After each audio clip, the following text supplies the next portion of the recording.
Alright, so today we are on Screen Rant, and rant we shall. Ridley Scott reveals one cut Gladiator II scene he regrets. One? Oh, one scene he regrets? From Gladiator II? Oh, talking about an understatement. How about the mutant beasts in the arena? How about the gladiator of corn on top of a rhinoceros? How about the little monkey pet, which is a capuchin monkey, a species native of South America? Buenos dias.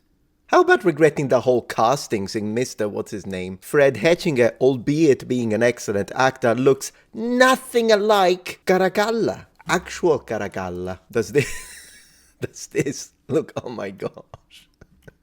The stark difference that you could have showed between a stronger, tougher Caracalla, like the guy, he was a really tough guy, and instead a more gentle, fashion-interested Geta, as described in Historia Augusta. It would have been fantastic to see the difference, but no.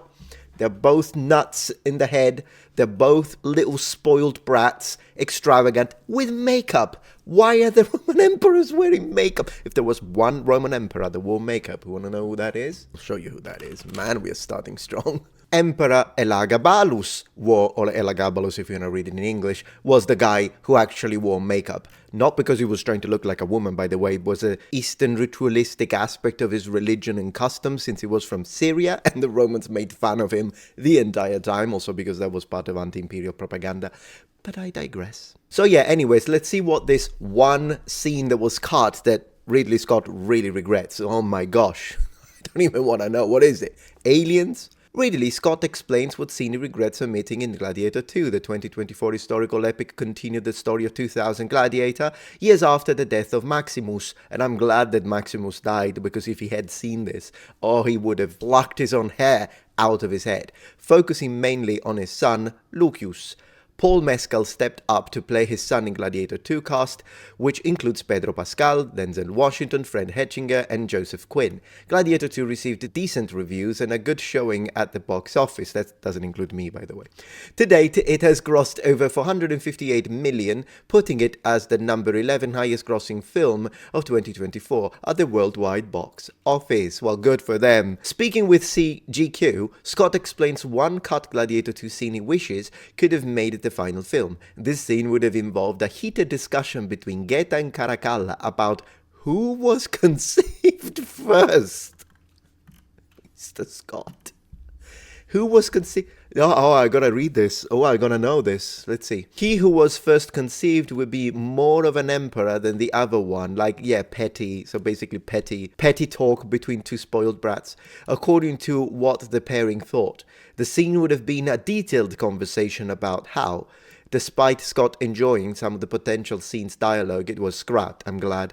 Check out the full explanation from Scott below. Right. No. I'm really curious to see what the full explanation is. Here's the thing, though. I have the answer, Mr. Scott. I could have given the answer to these two Muppets. 100%. You now know what the answer is?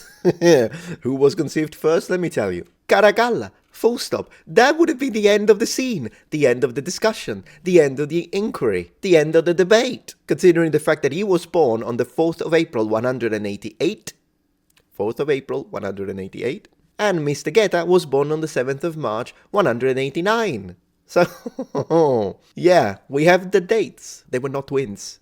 They were not twins. I don't know what to tell you. They were not twins. He just made that up, not to mention they wouldn't be in power right now. Their dad would be the Emperor Septimius Severus, but I know why he didn't want to deal with that, showing the Emperor. I know exactly why. So he's like, no, these two, I don't know, the Emperor just disappeared for whatever reason.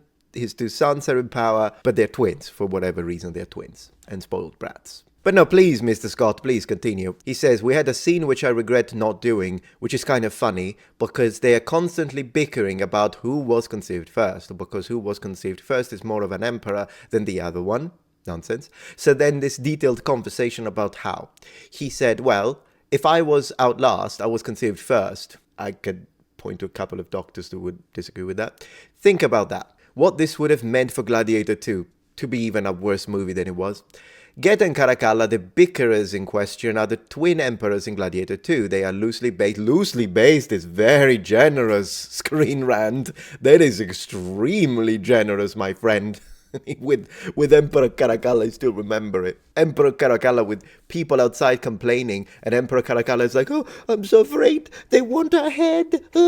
Emperor Caracalla, the one time we know in the sources that people were complained about him, he had an entire section of the population of Alexandria murdered just because of it. Not to mention he offed his own wife. I mean, and get a spoiler alert, I guess, for power. He murdered everyone he wanted. He was Caracalla, this man, apart from the fact that he was quite a monster, but he not only did all the things that I just mentioned, but he loved activities that were dangerous, such as, for example, hunting fox, hunting lions. This guy, lions. Keep that thought in mind. Does this look like someone who would purposely hunt lion? Mr. Scott, you're gonna give me a heart attack. Anyways, they are loosely based on the real-life Roman figures, except in reality these co-rulers were not twins, exactly. As it stands, the pair is painted as a fairly unstable duo, inspiring a revolution due to their warmongering tendencies. We could say that about every Roman emperor. A verbal spat about who was more kingly, due to who was first conceived, may have emphasized this point, as it would have allowed the emperors to come up with ridiculous theories that further highlighted their unusual minds. You know, when it comes to highlighting the unusual minds of these characters, I think that's the only thing that Ridley Scott did right when it comes to these emperors, in the sense that, not right because it's historically accurate, it isn't, right in the sense that he made these two emperors the perfect representation of spoiled, rich TikToker / Instagram young influencers. That's what these two guys are, and therefore the audience dislikes them as a result. That worked perfectly. If that's what he needed to represent, would have been like, perfect.